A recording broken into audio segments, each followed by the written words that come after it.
नमस्कार, daily post Punjab Haryana Himachal देख रहे हैं आप। मैं हूं गौतम ठाकुर। कार्यक्रम हरियाणा पोस्ट में आपका स्वागत है।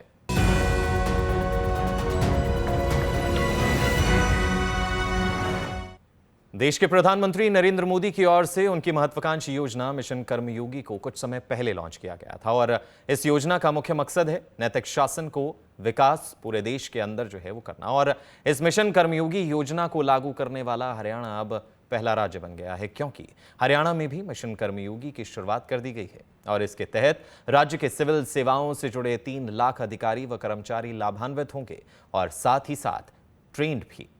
हरियाणा पोस्ट के तहत देखिए इस रिपोर्ट। मिशन कर्मयोगी का हुआ आगाज। मिशन कर्मयोगी की शुरुआत करने वाला हरियाणा पहला राज्य। नैतिक शासन विकसित करना है मिशन का लक्ष्य। 3 लाख सरकारी कर्मचारी पाएंगे ट्रेनिंग। अनुभवी अधिकारी मास्टर ट्रेनर के रूप में करेंगे काम। मास्टर ट्रेनर की भी पहले होगी ट्रेनिंग। मिशन कर्मयोगी देश के प्रधानमंत्री नरेंद्र मोदी की वह महत्वाकांक्षी योजना है जिसके तहत लक्ष्य रखा गया है नैतिक शासन को विकसित करना और सरकारी अधिकारियों व कर्मचारियों के कौशल और दक्षताओं को बढ़ाना। इस कार्यक्रम का लक्ष्य सार्वजनिक सेवा वितरण और जवाबदेही को बढ़ाना भी है और साथ ही उन्हें तकनीकी क्षेत्र में दक्ष बनाना भी इस मिशन का लक्ष्य है। वहीं प्रधानमंत्री नरेंद्र मोदी ने इस मिशन को सरकारी मानव संसाधन प्रबंधन यानी ह्यूमन रिसोर्स मैनेजमेंट में मौलिक सुधार करने वाला एक मिशन करार दिया है। मिशन कर्मयोगी का मकसद सिविल सेवकों को पारदर्शिता और तकनीक के जरिए अधिक रचनात्मक बनाना है। मुझे खुशी है कि आज आप सब सिविल सर्वेंट के बीच मिशन कर्मयोगी एक बड़ा अभियान बन चुका है। मिशन कर्मयोगी का मकसद है सिविल सर्वेंट्स के फुल पोटेंशियल का उपयोग करना। कैपेसिटी बिल्डिंग कमीशन इस अभियान को पूरी मजबूती से आगे बढ़ा रहा है। मेरा यह भी मानना है कि ट्रेनिंग और लर्निंग कुछ महीनों की औपचारिकता बनकर नहीं रहनी चाहिए। इसलिए ट्रेनिंग और लर्निंग से जुड़ा क्वालिटी मटेरियल हर जगह हर समय उपलब्ध हो, इसके लिए आई गॉट प्लेटफॉर्म बनाया गया है। अब सभी नए रिक्रूट्स को आई गॉट पर कर्मयोगी प्रारंभ के ओरिएंटेशन मॉड्यूल के साथ भी ट्रेन किया जा रहा है। मिशन कर्मयोगी के तहत केंद्र, राज्य और स्थानीय निकाय विभागों के तकरीबन 1.5 करोड़ सरकारी कर्मचारी लाभान्वित होंगे। इस मिशन कर्मयोगी के जरिए उन लाखों नागरिकों पर भी इसका प्रभाव पड़ेगा जो सिविल सेवाओं के जरिए सशक्त बनते हैं और इस योजना का मुख्य उद्देश्य यही है कि जनता की सोच पर खरे उतरने वाले सिविल अधिकारी तैयार करना। जब इस योजना की शुरुआत करते हुए इसे लागू किया गया था तो उस वक्त देश के उपराष्ट्रपति ने अपनी बात रखते हुए इस योजना को नए भारत के सिविल सेवाओं को और बेहतरीन बनाने वाला मिशन करार दिया था।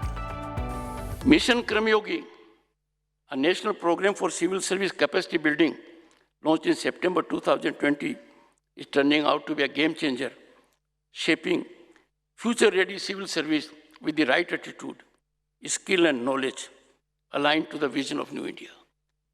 Civil service is the backbone of our government and plays a crucial role in smooth running of the nation. You in Amritkar and some of you are warriors of 2047, laying foundations that will shape Bharat when it celebrates its centenary of independence. In recent years, to enhance work efficiency of civil service, series of steps have been taken, securing increased flexibility in mechanisms and modalities. वहीं हरियाणा राज्य में भी इस mission कर्मयोगी की शुरुआत हो चुकी है और इस मिशन कर्मयोगी योजना को लागू करने वाला हरियाणा देश का पहला राज्य बन गया है और इसके तहत राज्य के अंदर सिविल सेवाओं से जुड़े 3 लाख से ज्यादा अधिकारी कर्मचारियों को प्रशिक्षण प्रदान किया जाएगा, जो अपने आप में एक अभूतपूर्व पहल है। इसके तहत राज्य सरकार के अधिकारियों व कर्मचारियों को नैतिकता का पाठ पढ़ाने के साथ साथ उनके कौशल और दक्ष को जहां निखारा जाएगा, तो तो वहीं सेवा और वितरण को लेकर उनकी जवाबदेही भी बढ़ाई जाएगी। इस योजना की शुरुआत करने के साथ ही वर्चुअल माध्यम से मुख्यमंत्री हरियाणा मनोहर लाल ने मिशन कर्मयोगी के बारे में विस्तार से बतलाया भी। हम जानते हैं कि अपने देश के प्रधानमंत्री श्री नरेंद्र मोदी जी ने अपने सामने एक बहुत बड़ा लक्ष्य ये रखा है, और वो लक्ष्य है कि अपने देश का स्थान दुनिया में कितना हम ऊंचा कर सकते हैं, देश को कैसे विश्वगुरु बना सकते हैं। और इस काम को करने के लिए हमें देश के साथ साथ अपने अपने प्रदेशों में भी काम करना होगा और उन प्रदेशों को भी ऊंचा उठाना होगा। जब हम सबकी जिम्मेदारी मैं मानता हूं, तो मैंने हमेशा ये कहा है कि हम हरियाणा के सब लोग मिल करके हरियाणा एक, हरियाणवी एक, इस संबोधन के साथ अपने काम को शुरू करेंगे। प्रदेश के सब नागरिक ये भी इसमें सहयोगी बने, तब ये संभव है। मित्रों, सरकार चलाने वाले सब नेता हों अथवा अधिकारी कर्मचारी हों, सभी को जनता के साथ मिल करके कंधे से कंधा मिला करके इस काम को आगे करना होगा। परंतु प्रश्न पैदा होता है कि क्या ये काम हम कर सकते हैं? मेरा उत्तर है हाँ, कर सकते हैं, कर सकते हैं, निश्चित रूप से कर सकते हैं। मुख्यमंत्री हरियाणा मनोहर लाल ने वर्चुअल माध्यम से सिविल सेवाओं से जुड़े अधिकारियों व कर्मचारियों को संबोधित करते हुए अधिकारियों को भ्रष्टाचार को मिटाने के लिए सिस्टम में बदलाव की बात कही थी, और उसके मुताबिक मिशन कर्मयोगी उस बदलाव को लाने में सहायक होगा और साथ ही इसके जरिए सिविल सेवाओं से जुड़े अधिकारियों की दक्षता बढ़ाने में भी सहायता मिलेगी। और क्या कुछ कहना रहा मुख्यमंत्री मनोहर लाल का, आइए जानते हैं इस रिपोर्ट के तहत। मुख्यमंत्री मनोहर लाल ने अपने संबोधन के दौरान सिविल सेवाओं से जुड़े अधिकारियों व कर्मचारियों को नैतिकता पर जोर देने को कहा, और मुख्यमंत्री की नजर में नैतिकता के कई रूप हो सकते हैं। लेकिन हम अधिकारी कर्मचारियों को हमको नैतिकता का ध्यान रखना है, किसी प्रकार की राजनीति से ओतप्रोत होकर के अपना काम नहीं करना है। ये हमारा व्यक्तिगत मामला है, जहां हम विश्वास रखें, जिधर विचारधारा में हम रहें वहां हम रहें। लेकिन नैतिकता, आखिर नैतिकता क्या है? नैतिकता के कुछ लक्षण हैं। नैतिकता ईमानदारी है, नैतिकता समय पालन है, नैतिकता कामचोरी नहीं होनी चाहिए, ये नैतिकता है। नैतिकता क्या होती है, मैं एक और उदाहरण से आपको बताता हूँ। लाल बहादुर शास्त्री जी का नाम हमने सुना है, अपने देश के प्रधानमंत्री।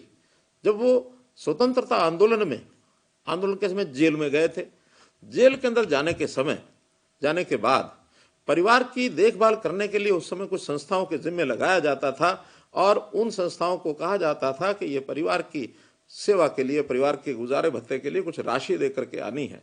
तो ऐसा ही एक परिवार लाल बहादुर शास्त्री जी के परिवार में जाता था उस संस्था के नाते से, और वहाँ कुछ पैसे दे के आता था। और जो पैसे दे के आता था, तो उसके बाद जब उनकी पत्नी लाल बहादुर शास्त्री जी को मिलने के लिए जेल में आई, लाल बहादुर शास्त्री जी ने पूछा, क्या आपके घर में कुछ, यानी अपने घर में कोई व्यवस्था के नाते से कोई दिक्कत तो नहीं है? तो उन्होंने बताया, एक अमुक सज्जन आते हैं, महीने के वो 50 रुपये देकर जाते हैं, 40 रुपया हम खर्च करते हैं, 10 रुपया बचा लेते हैं ताकि आगे कभी काम आए।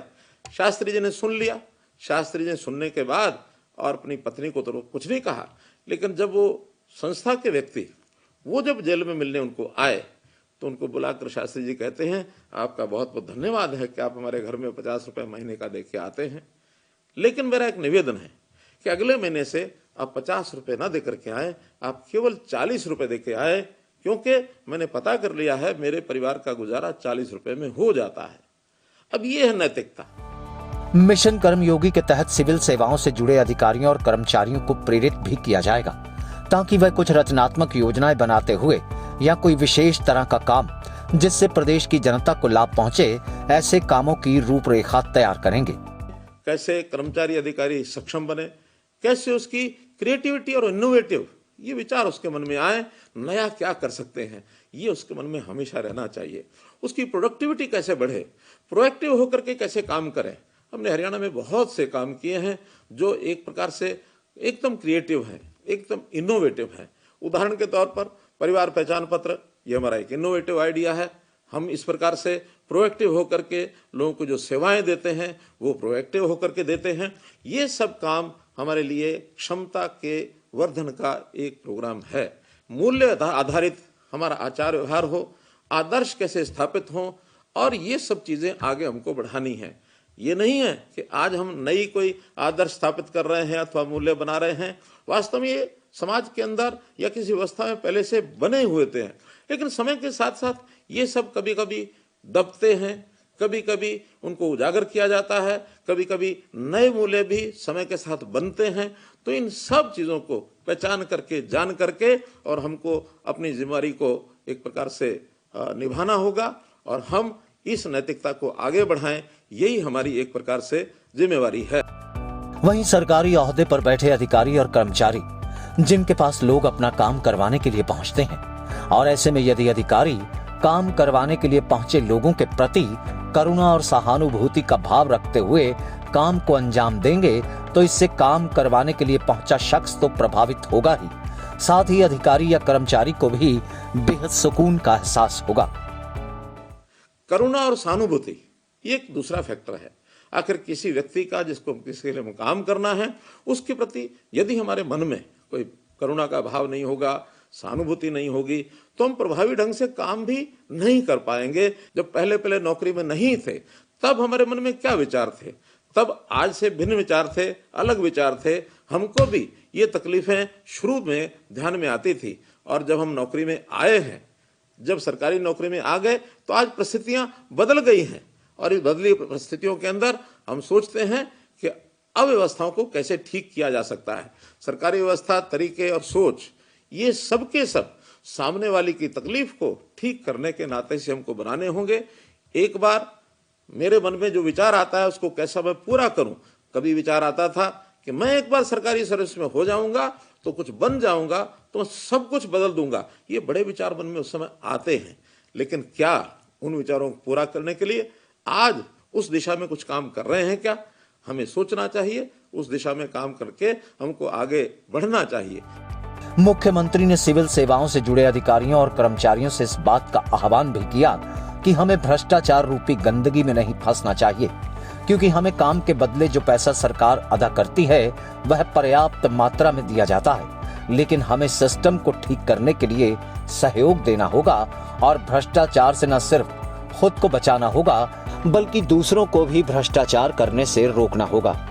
एक जो हमारे व्यवहार में कभी कभी एक लालच आ जाता है, एक पैसे की भूख जग जाती है, तो उसमें भ्रष्टाचार नाम की जो एक मैं कहता हूं एक जीवन में वृत्ति बनती है, बहुत घातक है। आखिर ये भ्रष्टाचार ये किससे हम करते हैं, इसका प्रभाव किन लोगों पर जाता है? उन्हीं लोगों पर जाता है जिसको हमने परिवार माना है, जिसको हमने भाई माना, जिसको बहन माना है। आखिर भ्रष्टाचार करने से हमको भी आनंद नहीं मिलता है। अंतोगत्वा कभी ये भ्रष्टाचार सामने जब खुल के आता है तो लोक लाज भी खत्म होती है। इसलिए इससे हमको बचना चाहिए। हमको जो पैसा मिलता है वो पर्याप्त पैसा मिलता है, अपने परिवार को चलाने की दृष्टि से कम नहीं है, तो इस नाते से हम इससे बचें। मिशन कर्मयोगी का एकमात्र लक्ष्य यही है कि सिविल सेवाओं से जुड़े अधिकारियों, कर्मचारियों को अधिक प्रगतिशील, ऊर्जावान और सक्षम बनाना। इंटीग्रेटेड गवर्नमेंट ऑनलाइन ट्रेनिंग यानी IGOT कर्मयोगी प्लेटफॉर्म पर 400 के करीब कोर्स उपलब्ध करवाए गए हैं, जिसके लिए 4.5 लाख रजिस्ट्रेशन भी हो चुके हैं, और तमाम सिविल अधिकारी इन कोर्सों की जानकारी लेते हुए और इन्हें करते हुए मिशन कर्मयोगी को परवान चढ़ाएंगे। डेस्क से गगन नारंग, डेली पोस्ट, पंजाब, हरियाणा, हिमाचल। फिलहाल आज के हरियाणा पोस्ट में इतना ही। मुझे यानी गौतम ठाकुर को दीजिए इजाजत, और देखते रहिए डेली पोस्ट पंजाब, हरियाणा, हिमाचल।